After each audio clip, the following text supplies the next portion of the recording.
Hola, buenas. Vamos a revisar en esta ocasión la idea de la fenomenología de Edmund Husserl, específicamente el curso de ideas de las lecciones, es decir, un poco la estructura del libro, ¿no? Es solo un fragmento del libro, no vamos a revisar todo. Así que estamos acá en este fragmento que empieza en la página 91, curso de ideas de las lecciones. Y vamos a ir apuntando un par de cositas para saber qué elementos hay que retener de lo que nos diga Husserl acá, ¿no? En fin, página 91, curso de ideas de las lecciones, Husserl dice lo siguiente: el pensamiento natural de la vida y la ciencia, despreocupado de las dificultades que conciernen a la posibilidad del conocimiento, el pensamiento filosófico, definido por el hecho de tener tomado una postura respecto de los problemas que atañen a la posibilidad del conocimiento. Bueno, entonces, en ese primer párrafo Husserl ha distinguido entre el pensamiento natural y el pensamiento filosófico, ¿no? El natural, bueno, se refiere como el pensamiento de la vida, el pensamiento de la ciencia. Pero el pensamiento filosófico lo define como que está estructurado desde cierto tipo de horizonte, ¿no? Y atañe a, digamos, la estructura trascendental, por ponerlo en términos kantianos, de la posibilidad del conocimiento. Bueno, sí, acá Husserl. Las perplejidades en que se envuelve la reflexión acerca de la posibilidad de un conocimiento que alcance las cosas mismas.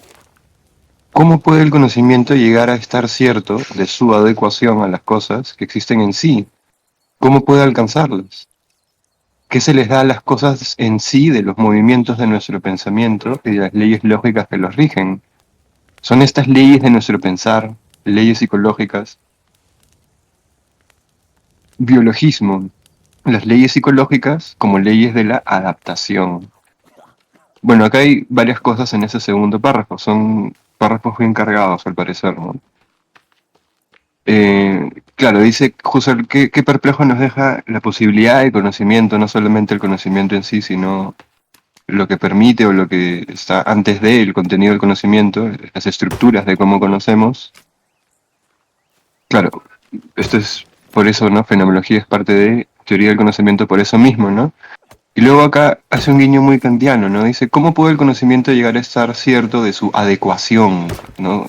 Esta palabra que usa mucho Kant, adecuatio, adecuarse una cosa a la otra. ¿Cómo estamos seguros de que una idea se adecua a la experiencia o a las cosas que existen en sí, dice Husserl, ¿no? ¿Cómo las alcanza? Y luego otro tercer punto interesante, ¿no? Dice Husserl acá, ¿qué se les da a las cosas en sí, de los movimientos, de nuestro pensamiento y de las leyes lógicas que los rigen, ¿no? ¿Qué le ponemos nosotros y qué viene de sí mismo por sus propias leyes, ¿no? Y acá dice algo bien interesante, dice, son estas leyes de nuestro pensar, leyes psicológicas, son leyes que nosotros implantamos desde el sujeto en el fenómeno. Y luego le pone biologismo, es decir, las leyes psicológicas como leyes de la adaptación, ¿no? Un poco de la época de Darwin, ¿no? Son leyes que se adaptan, que mudan, ¿no? Estas son leyes psicológicas además porque parten de la gente que percibe, no del fenómeno. Pero luego continúa Husserl diciendo, contrasentido. Cuando se reflexiona de modo natural sobre el conocimiento y se lo clasifica juntamente con su obra, y abajo dice que consiste en alcanzar certeramente las cosas mismas, continúa. En el sistema del pensamiento natural de las ciencias se cae al principio en atractivas teorías que sin embargo terminan siempre en contradicción o contrasentido, tendencia al escepticismo sin rebozo. Ya tal intento de toma de postura científica ante estos problemas puede dársele el nombre de teoría del conocimiento. Eso es lo que dice Husserl, es una teoría del conocimiento, ¿no? Un intento de toma de postura científica ante estos problemas que al parecer caen en un contrasentido o que digamos clasifican algún tipo esencias entre grupos de estructuras, ¿no? Entonces, claro, acá hay una tendencia dialéctica, digamos, a teorías que se contraponen y que hay que discernir, ¿no? Pero en todo caso, dice Husserl, ¿no?, que a este intento de tomar científicamente una postura de estos problemas del conocimiento, ¿no?, o de cómo conocemos, se le puede dar el nombre de teoría del conocimiento. Y continúa Husserl. Surge, en todo caso, la idea de la teoría del conocimiento como la ciencia que resuelve las dificultades que aquí se presentan. La ciencia que nos da la intelección última, clara, o sea, concorde consigo misma, en la esencia del conocimiento y en la posibilidad de lo que el conocimiento obra. La crítica del conocimiento, en ese sentido, es la condición de posibilidad de la metafísica. Acá hay otro fragmento interesante, en la página 92. Dice Husserl acá, ¿no? Bueno, estas ciencias, en esta teoría del conocimiento, lo que está buscando es que encontremos las esencias últimas, la intelección clara, ¿no? Que sea acorde a sí mismo, que no sea un contrasentido. Y esa es la esencia, ¿no? En esta esencia del conocimiento, y en donde se despliega el conocimiento mismo, ¿no? Entonces, en ese sentido, una crítica, un discernimiento del conocimiento, es decir, conocer qué es válido, qué no, qué es sólido, qué es qué, toda esa crítica, todo ese discernimiento, todo ese proyecto de conocer, ¿no?, es la condición de posibilidad de la metafísica, es decir, es lo que presupone que puede existir realmente un pensamiento metafísico de cualquier tipo. Ahora, hay que pensar también en qué tendrá en mente Husserl con metafísica, ¿no?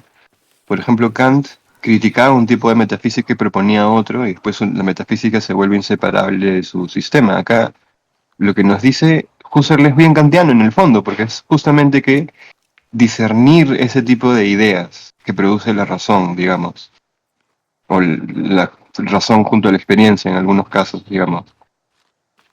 Es ese tipo de discernimiento de qué idea corresponde en qué, bajo un sentido lógico de una teoría del conocimiento, que supone una crítica para discernir justamente qué podríamos dar como base a un sistema metafísico, ¿no? Muy kantiana esa parte. Y luego dice, el método de la crítica del conocimiento es el fenomenológico. Entonces la fenomenología, que viene de fenómeno y logos, es el razonamiento de los fenómenos, la discursividad racional de lo que aparece, de los fenómenos, ese sería, la fenomenología, sería el método de la crítica del conocimiento. Una crítica sería saber, justamente, discernir qué conocimiento ocupa a qué, es decir, hablamos de encontrar los primeros principios de la teoría del conocimiento. ¿Y cuál sería el método de ese Husserl? Bueno, la fenomenología es el método para alcanzar estos primeros principios.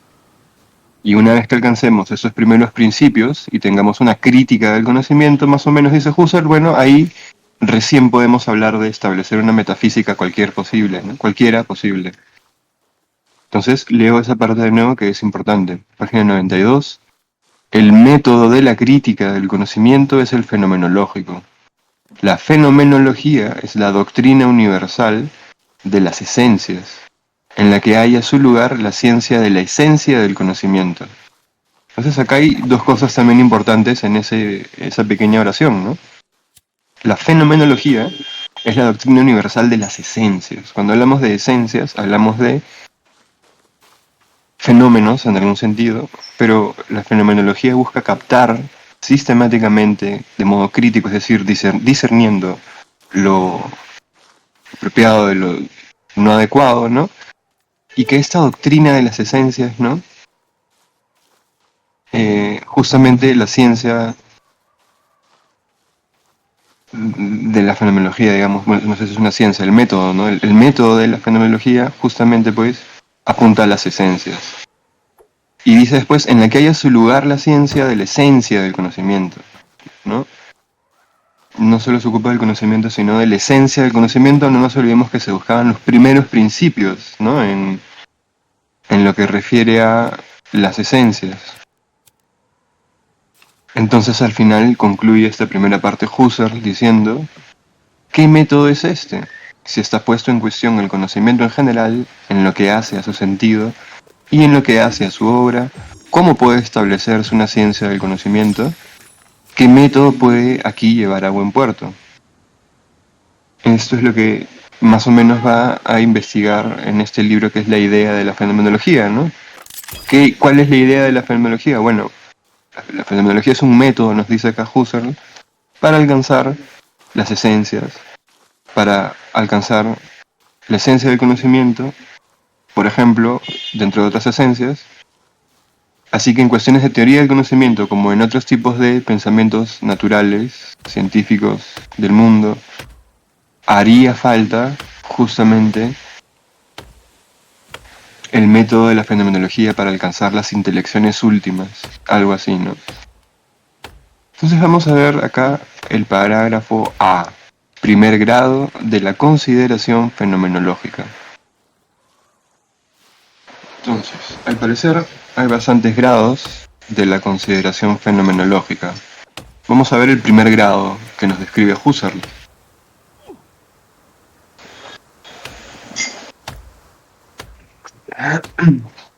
Dice Husserl: en un primer momento, se duda de que, en general, tal ciencia sea posible. Si pone en cuestión todo conocimiento, ¿cómo puede comenzar, puesto que cada conocimiento que escoja por punto de partida estará también como conocimiento puesto en cuestión? Sin embargo, esta es una dificultad meramente aparente. Por el hecho de que se ponga en cuestión, no se niega el conocimiento ni se le declara en todo sentido cosa dudosa. Se cuestionan ciertos rendimientos que se le atribuyen, pero queda indeciso incluso si las dificultades atañen a todos los tipos posibles de conocimiento. En cualquier caso, si la teoría del conocimiento quiere volverse hacia el problema de la posibilidad del conocimiento, tiene que tener conocimientos acerca de posibilidades de conocimiento, que como tales conocimientos son indudables. Conocimientos en el más estricto sentido, a los que corresponde el carácter de certeros y que versan acerca de su propia posibilidad de conocimiento, cuyo carácter de certera es absolutamente indudable. Acá la nota dice: toda esta descripción del conocimiento que ya hemos encontrado en las lecciones mismas se sirve de la metáfora del proyectil que busca el blanco, una figura que había usado antes en Ideas, ¿no? Voy a revisar esa parte de nuevo, ¿no? Habla de la teoría del conocimiento. ¿Cómo así es válido? Bueno, es cierto que lo ponemos en cuestión, pero eso no niega el conocimiento en sí mismo. Y tiene que ver con su propia posibilidad de conocimiento, es decir, con cosas que son indudables, que tales conocimientos, en el sentido más estricto, es conocimiento, ¿no? Cuando tiene el carácter de certero de su propia esencia. Y eso es absolutamente indudable, dice. Página 93. Husserl continúa: si ha venido a ser cosa oscura y dudosa, ¿cómo es posible que el conocimiento sea certero? Perdón, ¿cómo es posible que el conocimiento sea certero? Y si estamos inclinados a dudar de que ello sea posible, entonces en primer lugar hemos de tener a la vista casos indudables de conocimientos o de conocimientos posibles que alcanzan certeros o alcanzarían realmente sus objetos. Al comenzar, no nos es lícito admitir ningún conocimiento como conocimiento. De lo contrario, no tendríamos meta alguna posible, o lo que es lo mismo, una meta con sentido. Nos ofrece aquí un punto de partida, la meditación cartesiana sobre la duda. La existencia de la cogitatio, de la vivencia, es indudable mientras se la vive y se reflexiona simplemente sobre ella. El aprender y tener intuitivos y directos, la cogitatio son ya un conocer. Las cogitaciones son los primeros datos absolutos. Bueno, sabido que Husserl tiene mucha influencia de Descartes, ¿no? Entonces acá dice, bueno, un punto de partida para el conocimiento, ya que es difícil empezar a pensar cómo conocemos si es que no hay un conocimiento previo, ¿no? Eh, Una de estas sería, pues, una posibilidad sería la meditación cartesiana sobre la duda, en donde es indudable que, por mucho que me pueda equivocar y dude, y el contenido de mi duda o de mi pensamiento esté equivocado, en lo que no puedo equivocarme es en que justamente pienso, ¿no? En que pienso algo que esté equivocado, que esté bien, no importa, pero es indudable que pienso, algo así, ¿no? El famoso cogito ergo sum de Descartes, ¿no? Bueno, este dice, las cogitaciones son los primeros datos absolutos. Un dato absoluto el hecho de que pensamos, tenemos pensamientos. Hay una intencionalidad en nuestra mente, es decir, apunta hacia un lado y como decía ahí, con un sentido, ¿no? Bien, seguimos en el parágrafo A, primer grado de la consideración fenomenológica, y ahora vamos a ver el punto número 2. Dice Husserl, a ello se enlaza, con toda naturalidad, la primera reflexión gnosiológica. ¿Qué es lo que decide en estos casos la incuestionabilidad y en cambio en otros, de presuntos conocimientos, la cuestionabilidad? Porque en ciertos casos la tendencia al escepticismo y la duda sobre cómo puede ser alcanzado certeramente un ser en el conocimiento, y por qué no esa duda ni esa dificultad en el caso de las cogitaciones. Con lo primero con que se contesta, esta es precisamente la respuesta más a mano, es con el par de conceptos o de palabras inmanencia y trascendencia. Acá sí que me toca detener, ¿no? Entonces, nos ha hablado acá de pensamiento natural, pensamiento filosófico, nos va a hablar del primer grado, ¿cómo le llama? Primer grado de la consideración fenomenológica. Y nos ha hablado acá de las cogitatios. Cagatatios no, eso sería otra cosa. Cogitatios y además nos está hablando de la inmanencia y trascendencia. Ahora, esto sí que es un problema, ¿no? Porque de por sí la palabra rara esta tiene un significado específico. En Husserl creo que tiene otro significado específico, ¿no? Entonces hay que tener en cuenta que en la fenomenología del conocimiento de Husserl, él empieza por establecer la distinción entre inmanencia y trascendencia, ¿no? Entonces, por inmanencia se entiende lo que está en el interior de la conciencia, ¿no? Inmanencia sería eso, lo que está al interior de la conciencia, es decir, el contenido, ¿no? Y la trascendencia sería lo que está fuera de la conciencia. Ahora, yo sé que en verdad el término tiene otras acepciones, especialmente en teoría del conocimiento cuando hablamos, por ejemplo, de Kant, ¿no? Hay otro sentido. Su trascendentalidad tiene que ver más bien con las estructuras a priori, ¿no? Del conocimiento. Bueno, en este caso hablamos de el lugar en relación a la conciencia. Cuando hablamos de inmanencia nos referimos a lo que está dentro de la conciencia como contenido de las ideas.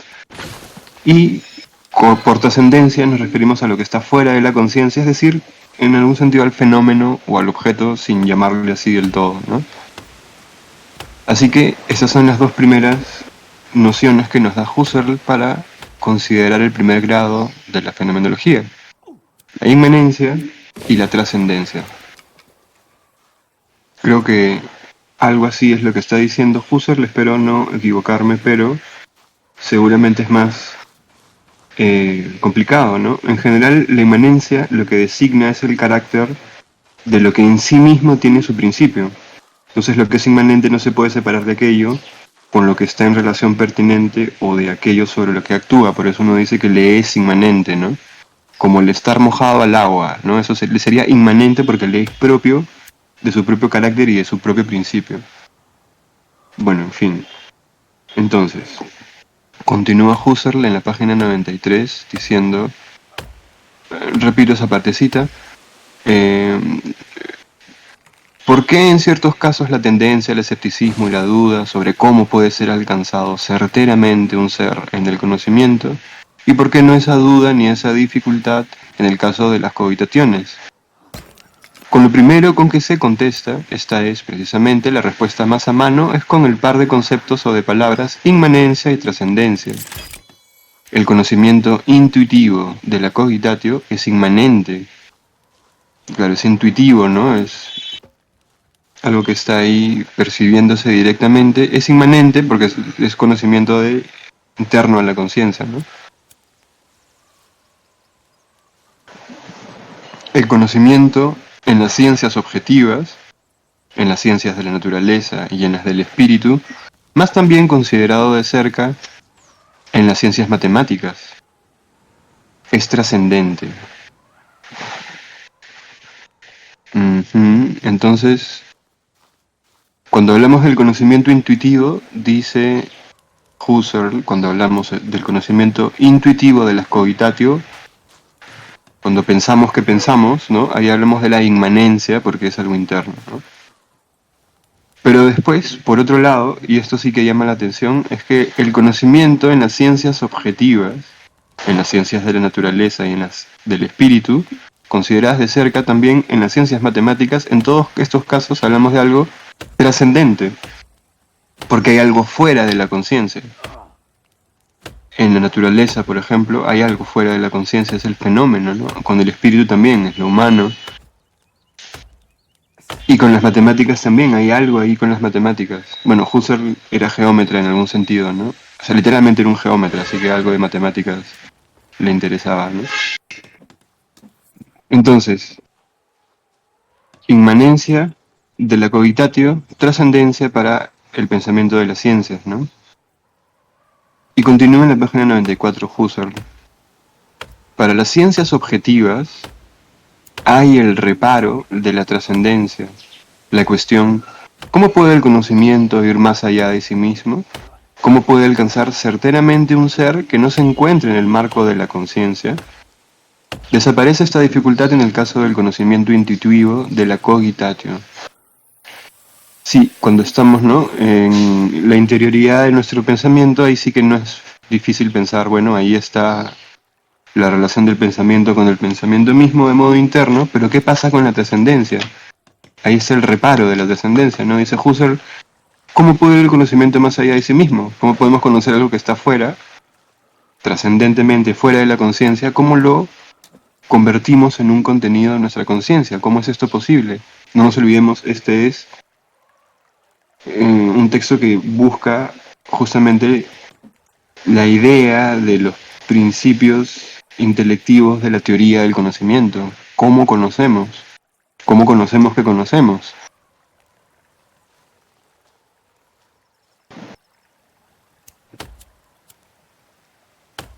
Bien, hemos llegado así al punto número 3 de la parte número 1, sobre, ¿cómo se llamaba? El primer grado de la consideración fenomenológica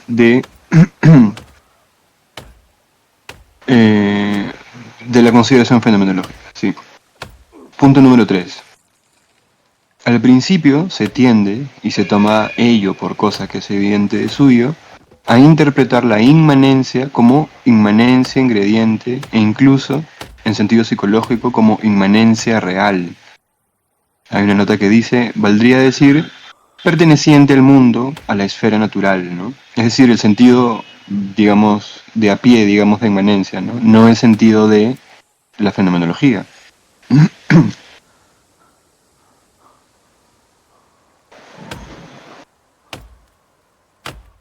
Pero continúa Husserl.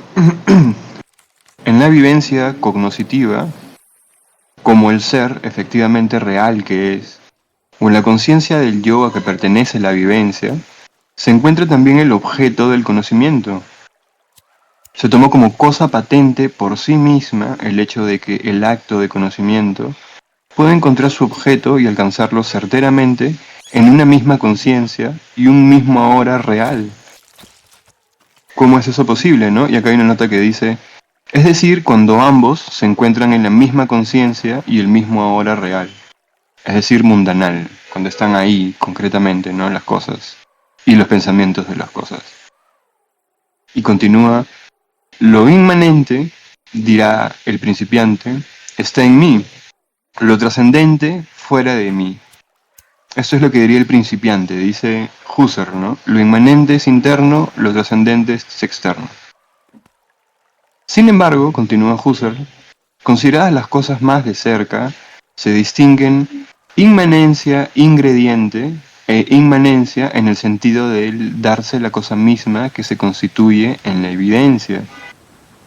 Se considera que lo inmanente como ingrediente es lo indubitable, justo porque no expone ninguna otra cosa, porque no mienda nada más allá de sí mismo, porque aquí lo que está mentado está también dado en sí mismo por completo y de un modo enteramente adecuado.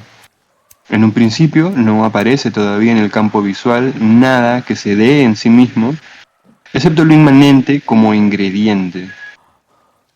Bueno, que hay una separación bien particular, ¿no?, que hace Husserl. Hay dos tipos de inmanencia, nos dice, dentro de su segunda variación de inmanencia fenomenológica, que no se refiere a la natural, ¿no?, al concepto clásico, digamos, general de inmanencia, de que algo le pertenezca a algo, que le sea inherente, digamos.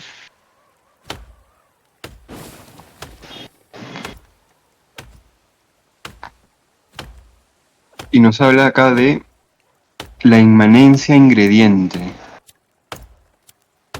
¿no?, que es el sentido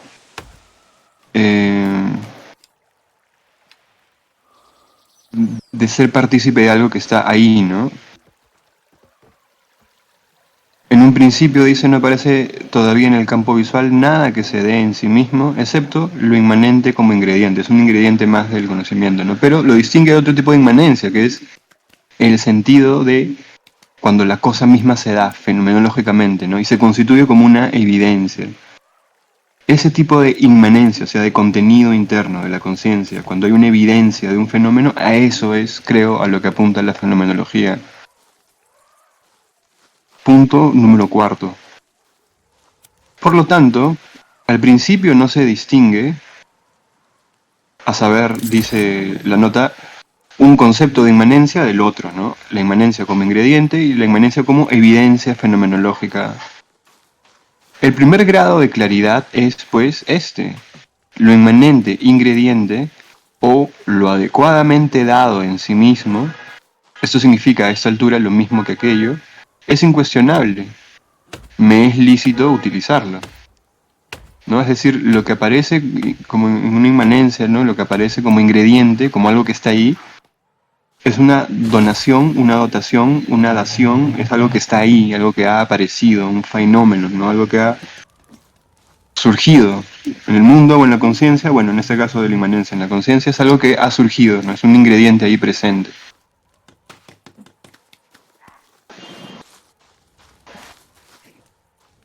Pero veamos ahora el otro lado.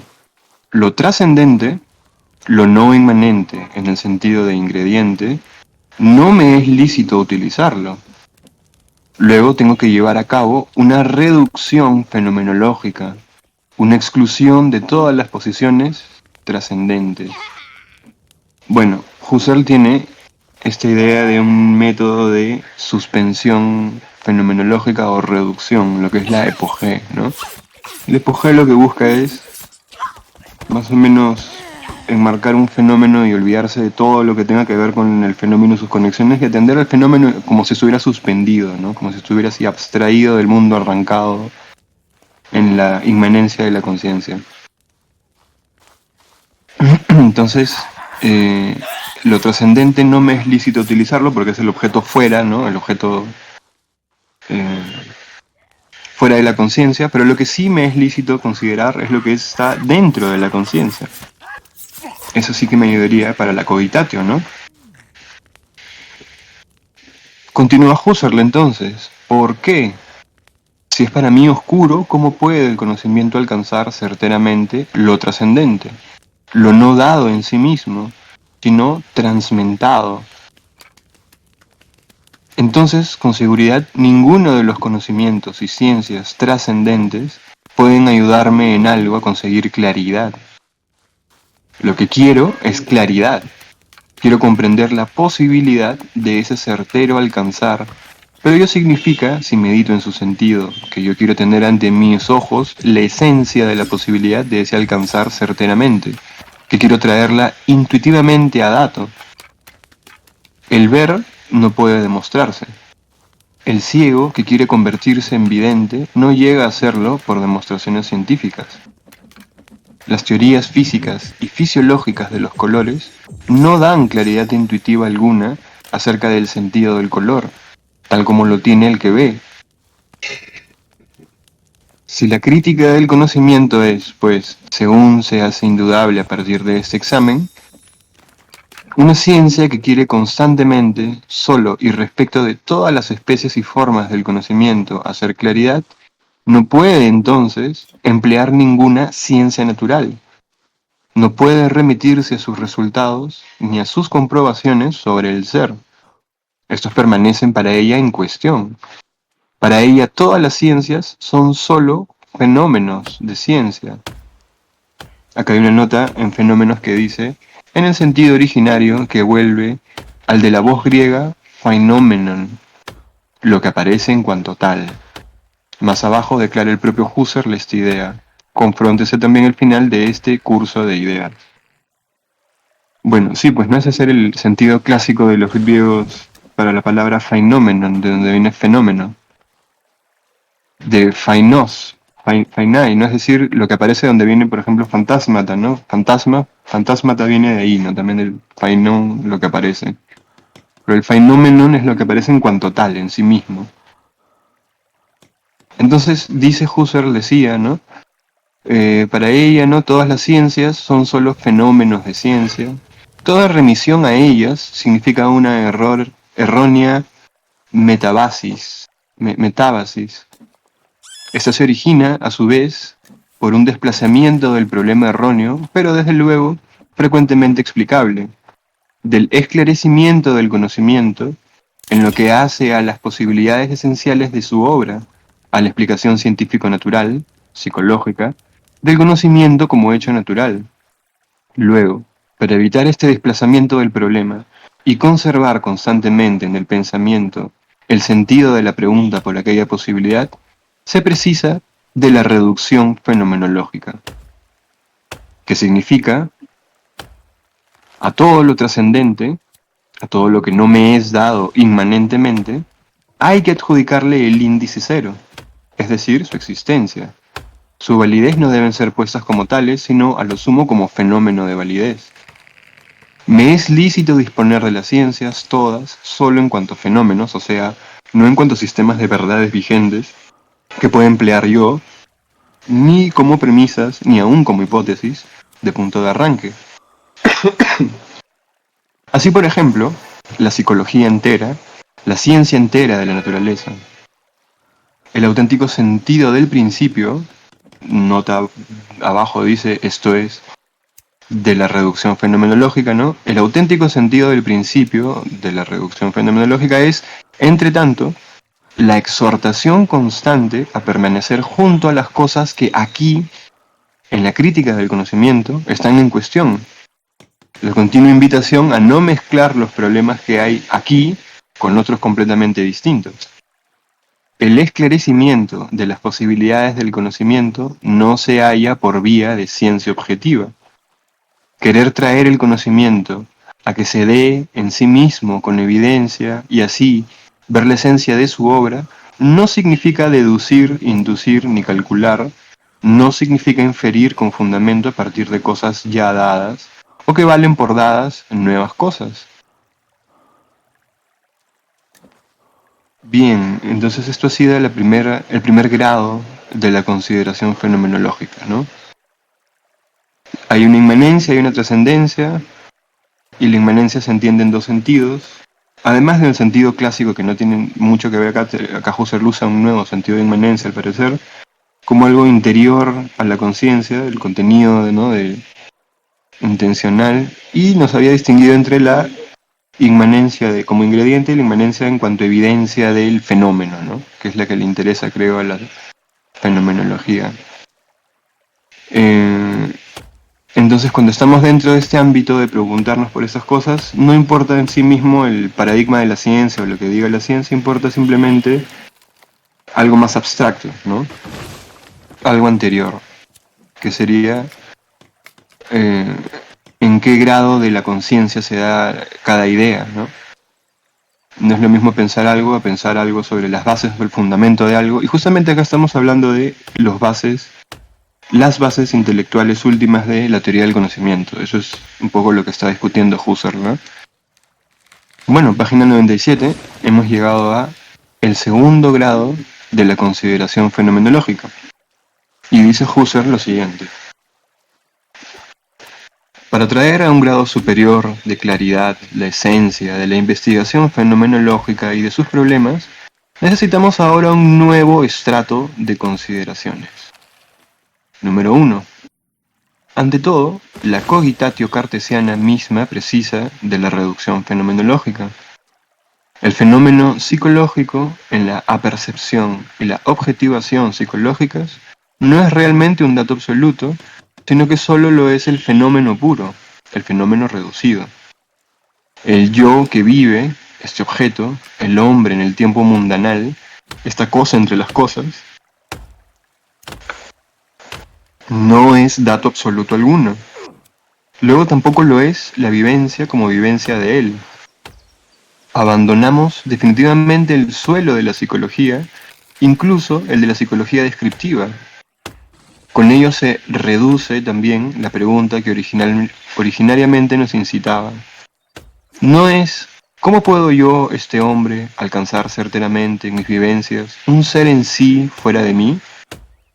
En el lugar de esta pregunta, ya desde el principio ambigua y, merced a su carga trascendente, compleja y llena de facetas, surge ahora la cuestión fundamental pura.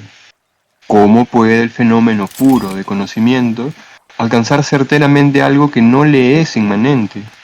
¿Cómo puede el conocimiento, que se da en sí mismo absolutamente, la nota acá dice, recuérdese que conocimiento se toma en el sentido de vivencia cognitiva singular, ¿no? ¿Cómo puede el conocimiento, que se da en sí mismo absolutamente, alcanzar certeramente algo que no se da en sí mismo?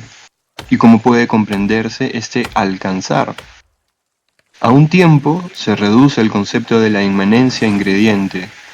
Ya no significa a la vez la inmanencia real, la inmanencia en la conciencia del hombre y en el fenómeno psíquico real.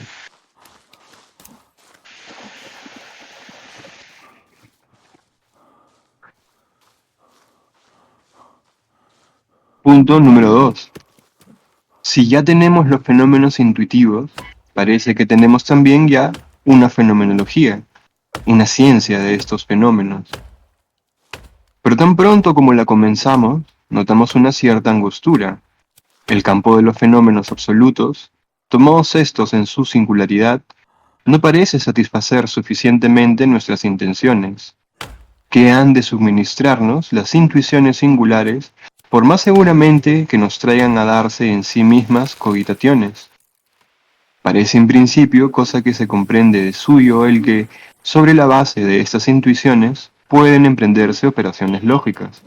Se puede comparar, diferenciar, traer bajo conceptos, predicar, aunque tras todo ello hay, como después se hace patente, nuevos objetos. Pero aceptar todo esto como comprensible de suyo y no meditar más en ello es no ver cómo hayan de poder hacerse en este terreno averiguaciones universalmente válidas de la índole que necesitamos. Una cosa, sin embargo, parece que nos ayuda a proseguir: la abstracción ideativa. Nos da a ella objetos universales inteligibles, especies, esencias, y así parece que queda dicha la palabra salvadora, pues buscamos efectivamente claridad intuitiva acerca de la esencia del conocimiento. El conocimiento pertenece a las esferas de las cogitaciones. Luego tenemos que elevar intuitivamente a la conciencia de lo universal objetos universales de esta esfera, y vendrá a ser posible una doctrina de la esencia del conocimiento. Damos este paso enlazando con una consideración de Descartes acerca de la percepción clara y distinta. No nos podemos olvidar, ¿no? Comentó acá esto, no nos podemos olvidar que Descartes, justamente para establecer un buen método, esto lo dice en el discurso del método, hay que tener buenas bases, ¿no? Y él por eso busca un punto de anclaje al estilo de Arquímedes, ¿no? Y justamente esas ideas claras y distintas son su punto de partida, ¿no? Aquello de lo cual no puede dudar nada y que es una idea tan simplificada y elemental que es clarísima y distinta de otras. Ese era el punto de partida para Descartes, para el conocimiento, ¿no? Ese es un simple paso en la fenomenología de Husserl, ¿no? Y continúa diciendo Husserl entonces. La existencia de la cogitatio está garantizada por su darse en sí misma absolutamente, por su carácter de dato de la evidencia pura. Siempre que tengamos evidencia pura, puro mirar y captar un objeto, directamente y en sí mismo, tendremos los mismos derechos, la misma incuestionabilidad. Este paso nos entrega un nuevo objeto como dato absoluto, la esencia.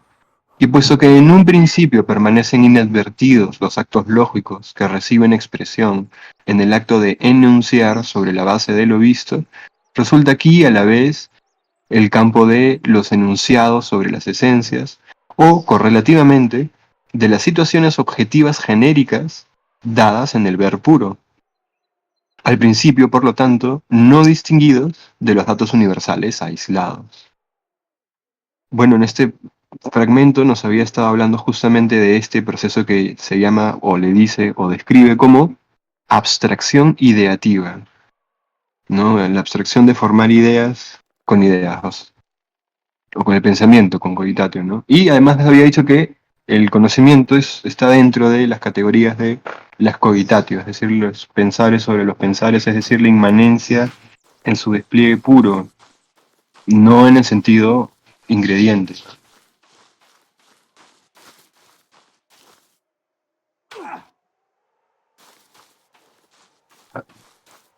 Punto número 3 de la segunda parte. Husserl dice, ¿tenemos así ya todo? Tenemos perfectamente delimitada la fenomenología y tenemos la clara evidencia de estar en posesión de cuánto necesitamos en la crítica del conocimiento y tenemos claridad acerca de los problemas que hay que resolver. No, el paso que hemos dado nos lleva más allá. En primer lugar, nos hace patente que la inmanencia ingrediente es solo un caso especial del concepto, más extenso, de la inmanencia en general. Y lo mismo la trascendencia, como lo no ingrediente respecto de la trascendencia en general.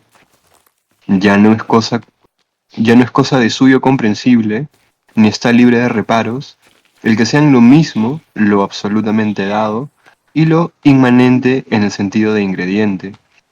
Pues lo universal está absolutamente dado y no es inmanente como ingrediente. Ay, qué complejo eso, ¿no? O sea, que llega un punto en que llegan a ser lo mismo, pero porque lleguen a ser lo mismo hay que distinguirlos, ¿no? Bien complicados. Bueno, continúa Husserl diciendo, el conocimiento de lo universal es algo singular. Es siempre un instante en la corriente de la conciencia. Pero lo universal mismo, que está ahí, dado en la evidencia, no es cosa alguna singular, sino precisamente un universal, y por tanto algo trascendente en el sentido de no ingrediente.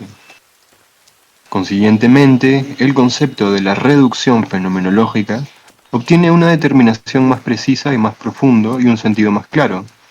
No es exclusión de lo trascendente como no ingrediente, por ejemplo, en sentido empírico-psicológico, sino exclusión de lo trascendente en general como algo existente que hay que admitir.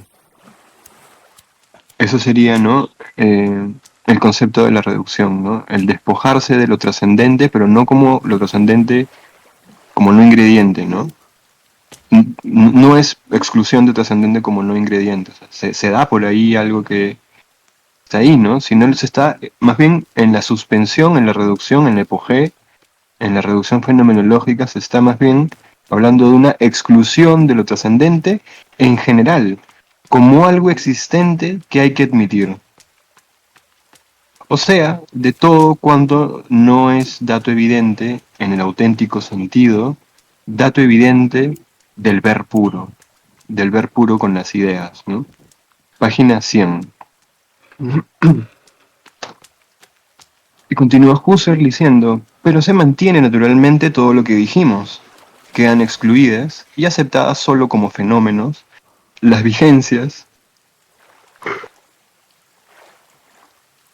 quedan excluidas y aceptadas como solo como fenómenos las vigencias o las realidades derivadas en las ciencias por inducción o deducción a partir de hipótesis, hechos o axiomas, e igualmente queda en suspenso, desde luego, todo recurso a cualquier saber, a cualquier conocimiento.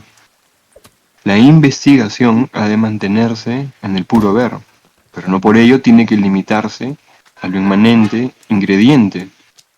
Es investigación en la esfera de la evidencia pura, investigación de esencias. También dijimos que su campo es lo a priori dentro de lo absolutamente dado en sí mismo. Así pues, ahora está caracterizado este campo. Es un campo de conocimientos absolutos, para el que quedan en la indecisión el yo y el mundo y Dios y las multiplicidades matemáticas y cuantos objetos de las ciencias haya. Conocimientos que no son dependientes de todas estas cosas, que valen lo que valen, tanto si respecto de aquellas se es escéptico como si no. Todo esto, pues, queda establecido. Pero el fundamento de todo es la captación del sentido del dato absoluto, de la absoluta claridad del estar dado, que excluye toda duda que tenga sentido. En una palabra, la captación del sentido de la evidencia absolutamente intuitiva que aprehende su objeto en sí mismo. En cierto modo, en el descubrimiento de ella estriba la significación histórica de la meditación cartesiana sobre la duda. Pero en Descartes fue todo uno descubrirla y dejarla perder. Nosotros no hacemos otra cosa que captar en su pureza y desarrollar de modo consecuente lo que ya se hallaba en aquella viejísima intención. En relación con todo esto, hemos discutido la interpretación psicologista de la evidencia como un sentimiento. Interesante esa última parte, ¿no? Pero bueno, entonces esto ha sido el segundo grado de la consideración fenomenológica y a continuación en la página 101, parágrafo C, tenemos el tercer grado de la consideración fenomenológica. Y dice Husserl, todavía necesitamos un nuevo estrato de meditaciones que nos remonten mayor claridad acerca del sentido de la fenomenología y de la problemática fenomenológica. ¿Hasta dónde alcanza el ámbito de lo que está en sí mismo dado? Está encerrado en los límites del darse de la cogitatio y de las ideaciones que la captan genéricamente. Hasta donde él alcanza, alcanza nuestra esfera fenomenológica, la esfera de la claridad absoluta, de la inmanencia en el auténtico sentido. Este es el auténtico sentido, no el fenomenológico. La realidad del pensamiento en su propio juego, ¿no? Hemos ido siendo llevados hacia las profundidades, y en las profundidades se encuentran las oscuridades, y en las oscuridades los problemas. Al principio nos parecía que todo era simple y que exigía de nosotros un trabajo no muy difícil. Perdón, me dio risa esta frase, la voy a copiar. Al principio nos parecía que todo era simple, que exigía de nosotros un trabajo no muy difícil. Aunque se deseche el prejuicio de la inmanencia como inmanencia ingrediente, consistente en creer que justo ella es lo que importa, se permanece sin embargo adherido al principio a la inmanencia ingrediente, al menos en cierto sentido. Parece, al pronto, que la consideración de esencias tiene sólo que captar genéricamente lo inmanente como ingrediente a las cogitaciones, y que sólo tiene que averiguar las relaciones que se fundan en estas esencias. Aparentemente, pues, cosa fácil, se lleva a cabo una reflexión. Reflexión, ¿no? Una flexión sobre sí mismo. Se vuelve la mirada a los propios actos, Se dejan en vigencia sus contenidos ingredientes, tal como son, solo que en reducción fenomenológica. Esta parece ser la única dificultad. Y a continuación, naturalmente, no hay sino que elevar lo intuido a la conciencia de lo universal.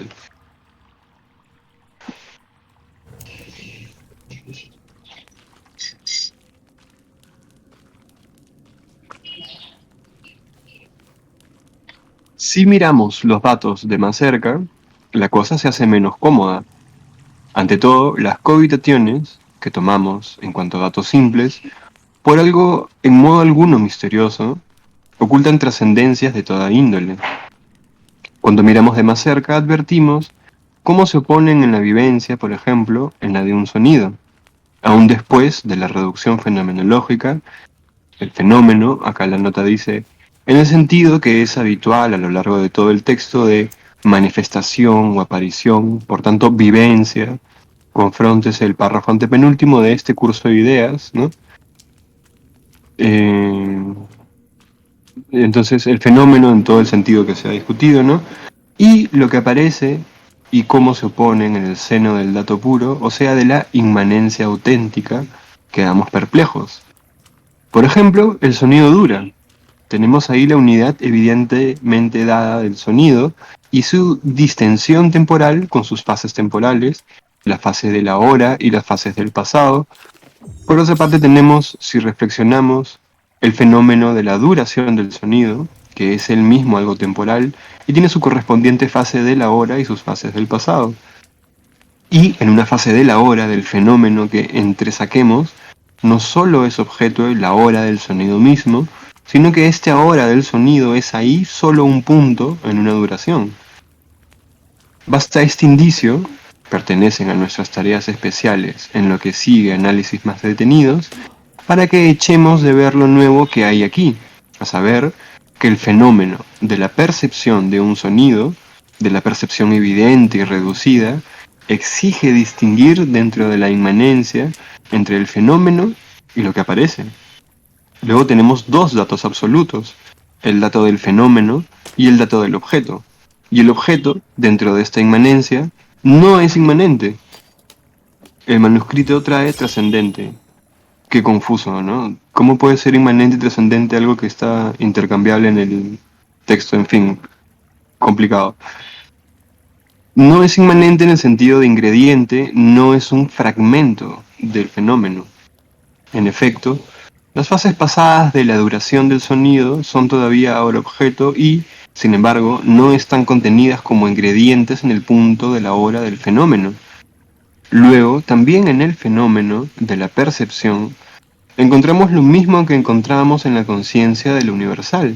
Esto es, que era una conciencia que constituye un dato que se da en sí mismo, que no está contenido en lo ingrediente y que en modo alguno puede encontrarse como cogitatio. En el grado ínfimo de la consideración, en el estadio de la ingenuidad, parece al principio que la evidencia fuera un mero ver, una mirada del espíritu desprovista de esencia, en todos los casos una y la misma e indiferenciada en sí misma. La vista ve las cosas sencillamente existen, y en el intuir verdaderamente, evidente, existen en la conciencia, y la vista les dirige sencillamente su mirada. O, tomando la imagen de otro sentido, se trata de un directo captar o asir algo, o señalar a algo que sencillamente es y existe. Todas las diferencias están, pues, en las cosas, que son para sí y tienen por sí mismas sus diferencias. Interesante, ¿no?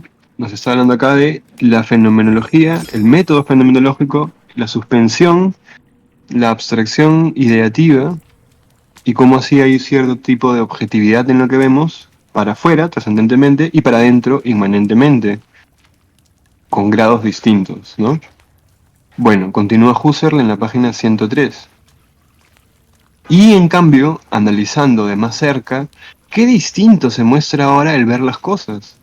Aunque conservemos bajo el nombre de atención el mirar en sí indescriptible e indiferenciado, se muestra sin embargo que propiamente no tiene ningún sentido hablar de cosas que existen sencillamente y que solo necesitan ser vistas, sino que ese existir sencillamente son ciertas vivencias de estructura específica y cambiante, que existe en la percepción, la fantasía, el recuerdo, la predicación, etcétera, y que en ellas no están las cosas como en un estuche o en un recipiente, sino que en ellas se constituyen las cosas, las cuales no pueden en absoluto encontrarse como ingredientes en aquellas vivencias.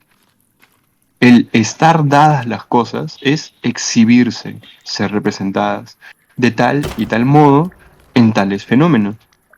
Y las cosas, a todo esto y en todo esto, no existen para sí mismas y mandan a la conciencia sus representantes. Ello no ha de ocurrírsenos dentro de la esfera de la reducción fenomenológica, sino que las cosas son y están dadas en sí mismas en el fenómeno y merced al fenómeno. Son o valen, ciertamente, como individualmente separables del fenómeno en la medida en que no importa el fenómeno, la conciencia de estar dadas, singular, pero esencialmente son inseparables de él. Muéstrase, pues, por todas partes esta admirable correlación entre el fenómeno de conocimiento y el objeto de conocimiento. Advertimos ahora que la tarea de la fenomenología, o más bien el campo de sus tareas e investigaciones, no es una cosa tan trivial como si meramente hubiera que mirar, como si tan solo hubiera que abrir los ojos. Ya en los casos primeros y más sencillos, en las formas ínfimas del conocimiento, se plantean las mayores dificultades al análisis puro y la pura consideración de esencias.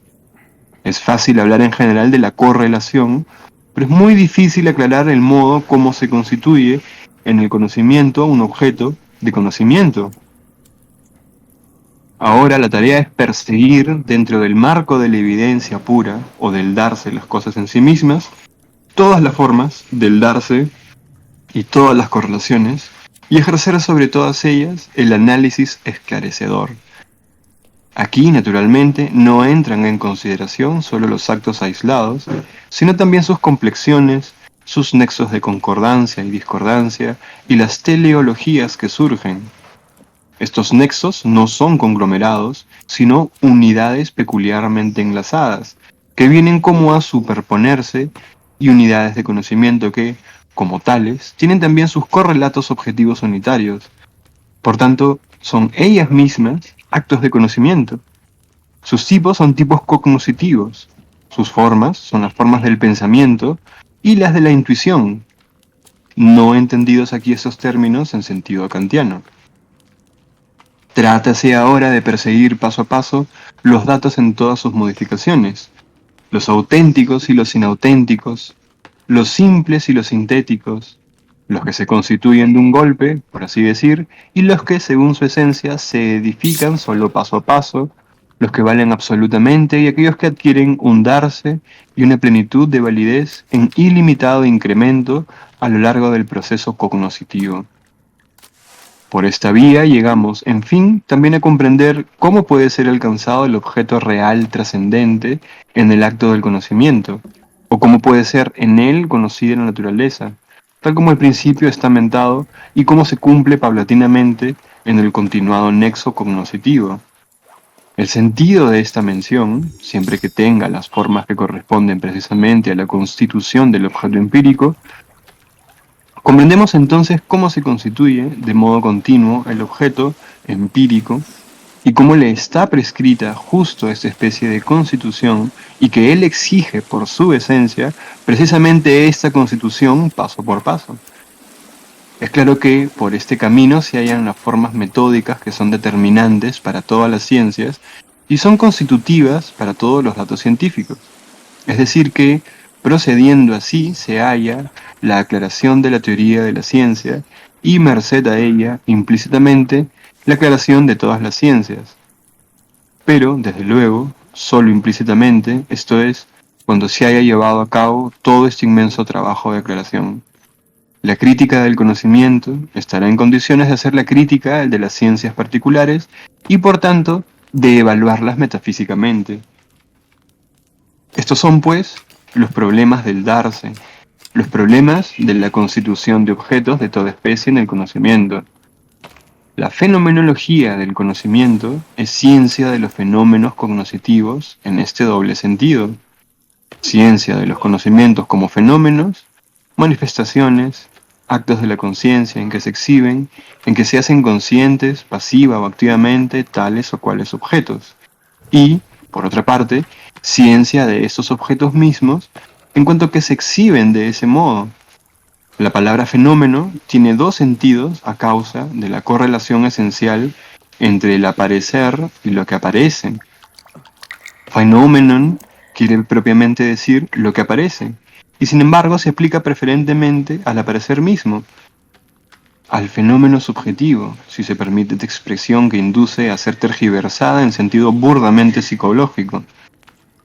En la reflexión se hace objeto la cogitatio, el aparecer mismo, y eso favorece la implantación del equívoco. No es necesario, en fin, que se destaque de nuevo que cuando hablamos de investigación de los objetos del conocimiento y los modos de éste, queremos siempre decir investigación de esencias, que saca a la luz genéricamente, en esfera de lo que se da en absoluto, el sentido último, la posibilidad, la esencia del objeto del conocimiento y del conocimiento del objeto. Naturalmente, la fenomenología universal de la razón también tiene que resolver los problemas paralelos de la correlación entre estimación y valor, etc. Si se emplea el término fenomenología en una acepción tan amplia que abarque el análisis de todo lo que se da en sí mismo, se reúnen entonces data entre sí inconexos, análisis de los datos sensibles según sus varios géneros, etc. Lo común se encuentra entonces en el método del análisis de esencias en la esfera de la evidencia inmediata. Bien, y eso ha sido entonces los 3 grados que nos da Husserl para pensar, para considerar a la fenomenología, ¿no? Nos ha hablado de 3 ámbitos, 3 niveles, cada uno complejo y eh, muy abstracto, ¿no? Muy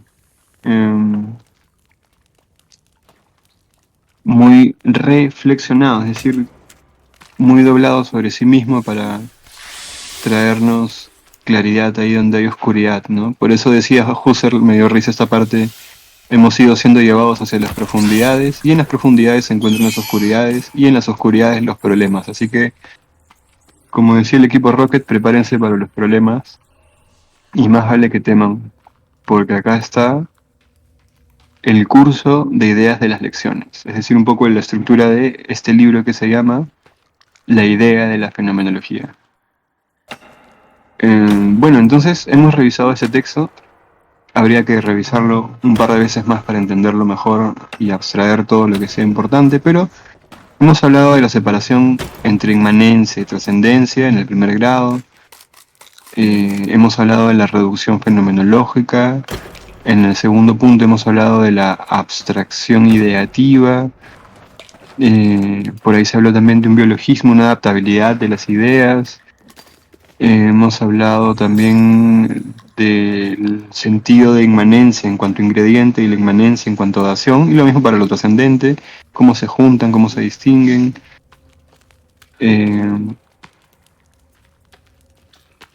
Bueno, entonces todo esto parece apuntar a las estructuras mismas del conocimiento, ¿no? Es decir, a las estructuras del pensamiento natural. Otra cosa ya es el pensamiento filosófico, ¿no? Así que bueno, ya, ya hemos terminado de leer esto y quizá algún día lo entendamos. Bueno, gracias por acompañarme, espero a alguien le haya servido, a mí ciertamente, así que estén bien